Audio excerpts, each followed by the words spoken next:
Hi there, and welcome to your Business Builder System.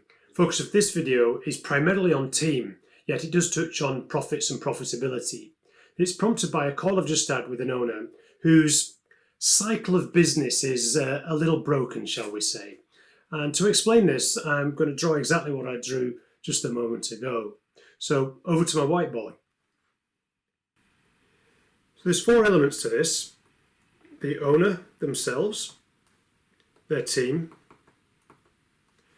their customers or clients, and the business itself. Now this is a pretty familiar circumstance. I've come across this many times over the years when I meet business owners and often when I start working with them. And the situation is this: is not only is the owner supporting their team, they're actually doing a load of stuff for them too. Now this could be that the owner feels as though no one can do it as well as they can do it. It may be that the owner's recruited poor performing people. It may be that the team are taking advantage of an owner who will always do things on their behalf. But often the owner's supporting the team. They're also supporting their customers.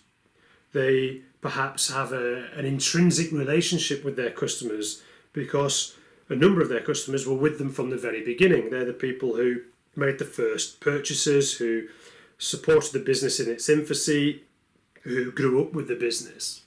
It may be that there's customers who love having the business's owner on their speed dial, who through want, need, or even ego feel as though they get better service or better discounts by talking directly to the owner and bypassing the team.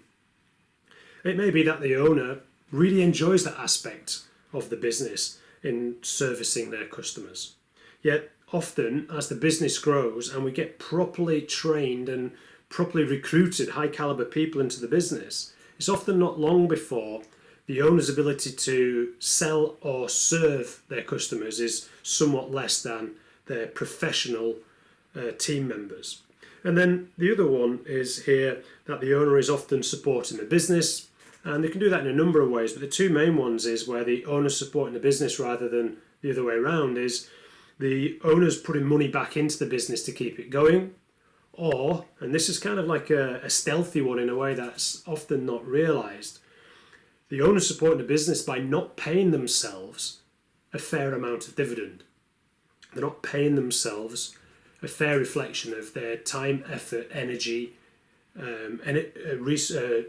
study, and everything else that they've done through their lives to get to this point in their business.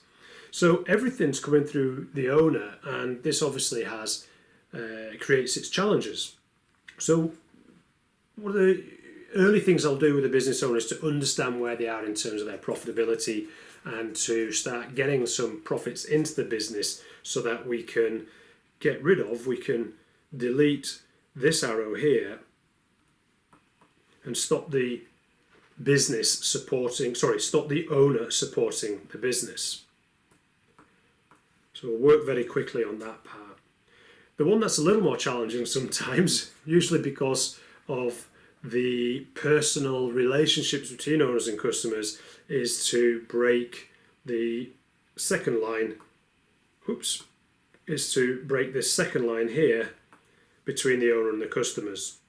And that can take some time.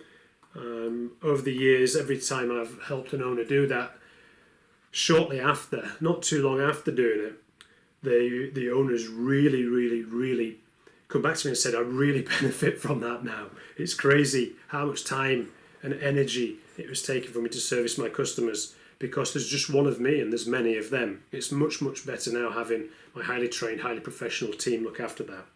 So that's the key here, is to get the owner to spend increasing amounts of time on working with their team, to support their team, to train them, to develop them both professionally and personally, but also to help them develop best practices in policies and procedures and flow charts and check boxes and such, to really standardize and to systemize what they do so that we can get real consistent levels of delivery.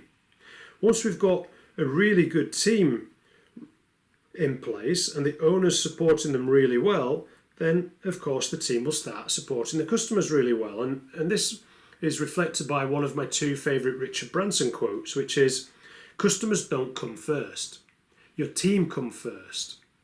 Put the team first, look after your team, and they will look after your customers. And once your customers are being looked after well, they will buy more and more often and be more willing to pay a higher price for it. So all of a sudden then, the customers start supporting the business increases in both its profitability and its value, and then starts supporting the owner. And this is what we referred to right at the beginning here, when I referred to the cycle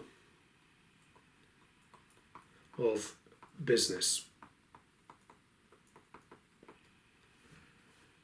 So, questions for you. Where are you on this? How much are you supporting your business rather than your business supporting you? How much are you involved in the support, sales and service of your customers? And how much better would your business be if you let go of those relationships and left them to your team? How good are you at recruiting high caliber people and then retaining them through a brilliant induction and fantastic training, both professionally in the roles they are and personal, their professional development and their personal development, and also in terms of team development and how well they play with others? How good are you at getting in really good procedures, policies, flowcharts, and checkboxes to help standardize what you do so you can get extraordinary performance from pretty ordinary people? And how good are you at training and developing people so that in that sort of 20% time where something falls outside of a system or procedure, that they have the wherewithal to actually perform at a high level in those relatively few and far between but important critical moments? Now, of course, I'd love to hear your thoughts, comments and feedback on this in whatever format you're watching this. Please pop it below. And if you'd like to develop any of these areas, if you feel as though you could be better, please give me a call. I'd love to discuss it with you. So over to you to consider your cycle of business and where you are in it, and I look forward to hearing from you. All the very best. Bye for now.